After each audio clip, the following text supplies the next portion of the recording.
What's up, everybody? Many of you will have heard that Nintendo is conducting a questionnaire about the keycard of Nintendo Switch 2. It seems like they're looking for some kind of feedback from buyers because, well, of course they are. As is tradition on Nintendo hardware, cross-platform third-party titles are already struggling, but in this case they're struggling even more because not only are you playing the more inferior version on the Nintendo console, but you're also forced to do so with this empty hunk of plastic, which forces your physical game to be digital without all of the convenience that usually comes with being digital. This has actually led to price drops already for third-party titles on the Nintendo Switch 2, with Amazon UK having Bravely Default Flying Fairy HD Remaster, as well as Street Fighter 6 Year 1 and 2 Fighters Edition, both already at roughly 30% off. This all comes off of the back of third-party developers being shocked at the low number of sales they were making early on in the Switch 2's life, as well as actual Nintendo shareholders expressing concern of the weird idea that is the game keycard in the actual shareholder meeting towards Furukawa, where he simply reassured them that the Switch 2 had enough memory to hold the game keycards, even though that's not really what their question was. And actually, a related observation I noticed: a couple weeks ago, I looked at the prices of some of these Sega titles that were both on the Nintendo Switch 2 as well as their Steam alternatives, and I noticed that some of the Sega titles like Yakuza 0 and Sonic Cross Shadow Generations were priced more than they should have been on Steam, especially considering it was during the Steam Summer Sale where all of the other games in those series had significant price drops. But in the case of those two titles, because they were Switch 2 launch titles, they decided to keep their prices up there, realistically in order to stop people from being like, hey, I can just buy the same game on my computer and play it for cheaper. Well, Sonic Cross Shadow Generations had a price drop now, and is much cheaper than it was on the Switch 2. So I'm guessing the returns they expected from that play didn't really pan out. Now, I think that Nintendo conducting the survey about the game keycards is actually a good play on their end, or at least on the surface it appears to be a good move on their end. First off, it's their first admission of a misstep or a failure with something in the relation to the Nintendo Switch 2. And with all of the missteps and upcoming failures that are going to come from this console, I don't really expect them to conduct any more surveys. So this really highlights just how bad of a decision the game keycards were, because it's so drastic that they're already asking people for feedback on the matter. Now, the funny thing is, reportedly, the Switch 2 has launched fairly decently with third-party sales compared to old consoles. So my takeaway from this is that Nintendo and third parties expected the Switch 2 to be a viable option to play some of the greater AAA third-party titles. But as is typical with a Nintendo console, it's primarily for first party, and then secondarily, maybe a few people will buy third-party games. It just seems like they came into this one with higher hopes. They figured, hey, we got our handheld PS4 Pro, it's the price of a Steam Deck, people buy third-party titles on the Steam Deck, we're good to go. But no, this is still a Nintendo console at the end of the day. That's not how it works. But honestly, the thing about this that actually bothers me the most is the manner of which this survey was conducted. First off, as of now, it was only sent to Japanese Nintendo Switch 2 owners, which in fairness is like 30 to 40% of the entirety of the ownership of the Switch 2 population, but still. Japanese fans get treated with privilege from Nintendo. They don't get rinsed nearly as bad as we do over here. As a matter of fact, they have the most affordable Switch 2 in the entire world, and they actually had a launch that the rest of us expected. A seamless, positive transition from the Switch 1 to the Switch 2, largely because the price was right. So the public perception there versus most of the rest of the world is not really a proper reflection of the Nintendo fandom. Which means they're realistically a lot more patient and a lot more forgiving with Nintendo, the same way we all were with the Switch 1 and the consoles before. The other problem is the questions they asked and the answers that were provided. You know that fun thing we used to do in grade school where you flip a coin, and in order to guarantee your victory, you tell the other kid, heads I win and tails you lose? That's kind of what Nintendo did here with this survey, because they sent out 3 questions. The first question reads, did you know that Nintendo Switch 2 package software includes a game card called a game key card? Your options are, I own game key card software, I don't own game key card software, but I know about it, and I don't know about game key card software. So question 1 is just to see if people know what it is, obviously. Number 2, do you know anything about the characteristics of the game key cards? Please select all that you know. If you downloaded the main game data, you can start playing without connecting to the internet. When playing the game for the first time, you will need to download the game data via the internet. Free space on the device's internal memory or micro SD express card is required to download the main content. You can play the game on another console by downloading the game data and inserting the keycard. You must insert the keycard into the console to play the game, and I never knew any of this. So the first question was to ask if people knew what game keycards were, and the second question is telling people what game keycards are. It feels like Nintendo's trying to gauge if people are actively avoiding game keycards because of game keycards, or if they're just not buying third-party titles because all they want is Mario Kart and now Donkey Kong Bonanza. Because I imagine they're trying to gauge if it's even worth doing away with game keycards if people are not going to buy the full physical version of third-party titles anyway. Now, the third question is kinda where it gets scummy. After reading the above explanation, if you wanted to buy a piece of software and there was a game keycard or a download version available, which would you choose? Please choose the answer that applies. So the question already kind of sucks because they don't say anything about a physical option. They're asking, would you choose digital or game key card? They're not even giving the option of saying, hey, would you buy these games if there was a physical version available that actually had the data on the card? The options that they provide are, I want to buy game key cards as much as possible. I would rather buy a game key card. I can't choose either. I would rather buy the download version.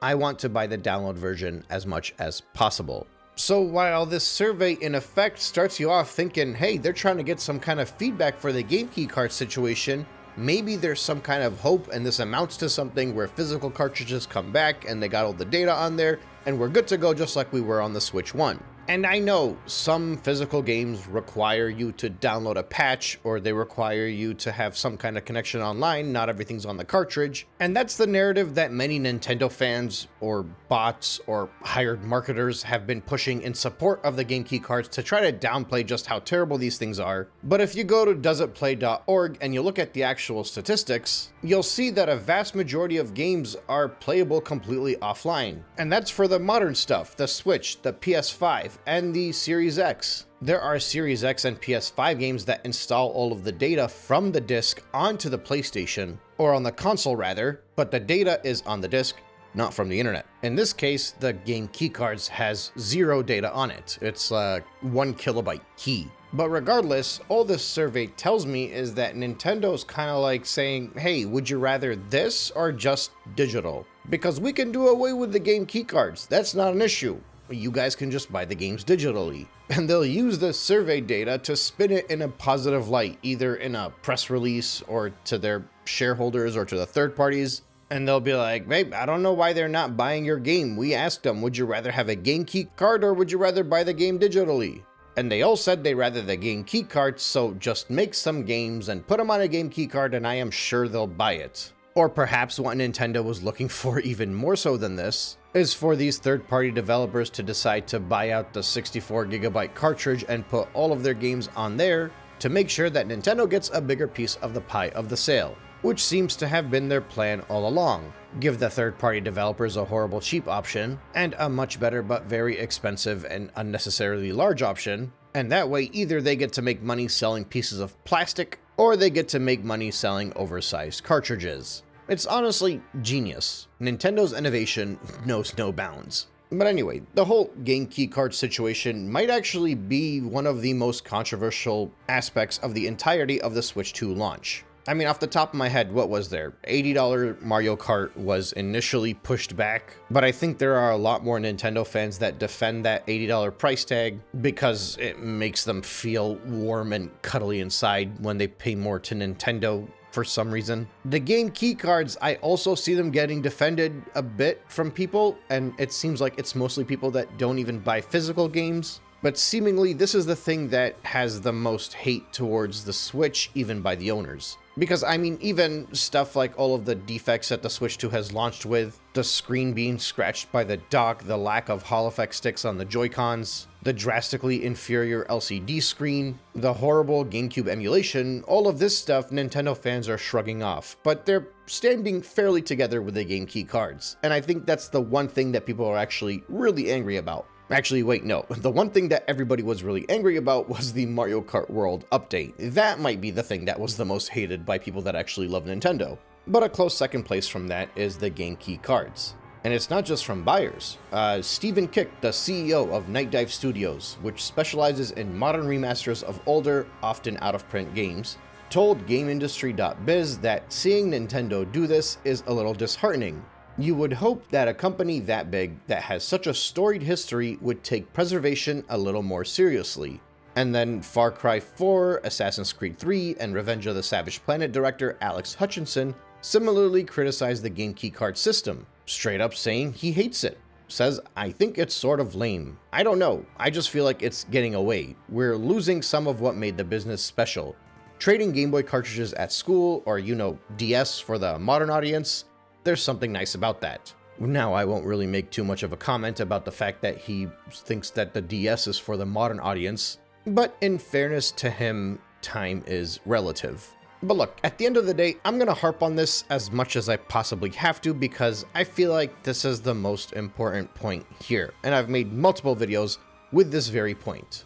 Obviously, I am fully aware and I fully agree, and I've made videos against it, but game key cards are bad. They are a horrible waste of plastic, and they have one benefit over anything else, while everything else about them is significantly worse than what came before. And that single benefit is the fact that you can sell the game after you buy it. But you get all of the worst aspects of a physical game in that the game is not actually in the physical title, and you get all of the worst aspects of the digital games in that you can't play the game without having the cartridge available. And I guess there's also a second benefit in that you can actually lend this game to a friend, although with the virtual card system, that might not even be that much of a benefit anymore, because you can do that with digital titles as well. But even then, even with the resale value, the fact that you can buy these games and sell them again, and the fact that you can buy them used, that's not really going to matter a whole lot because these are third-party titles on a Nintendo console. And third-party titles on a Nintendo console are already pretty cheap.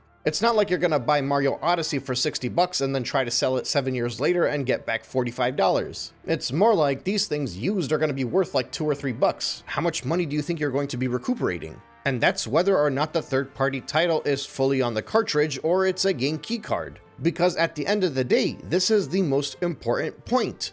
Nintendo consoles are not for third parties. That's obviously not to say there aren't third-party titles that are on Nintendo consoles, which so many of you keep mentioning to me. It's to say that people that are actually paying for full-priced games, the big hitter AAA titles, the most sold games on the Nintendo Switch, are first-party games by a long shot.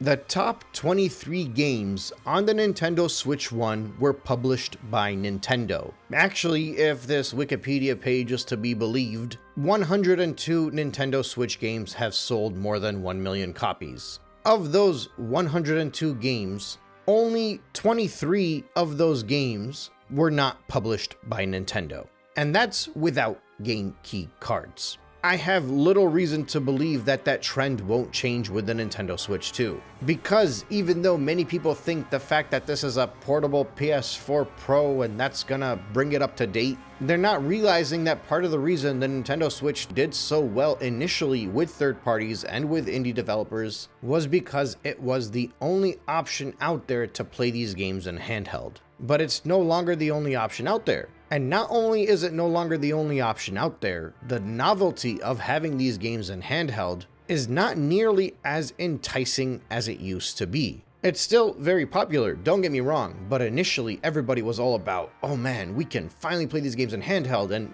people were just buying games left and right for that reason alone. And while many people will continue to do so, it's not nearly as exciting anymore. And all of these factors realistically point towards a downturn in sales for third-party titles on the Nintendo Switch 2. Mind you, in comparison to the PlayStation 4, 4 out of the top 10 titles are not published by Sony, and something like 29 out of the top 51 are also not published by Sony.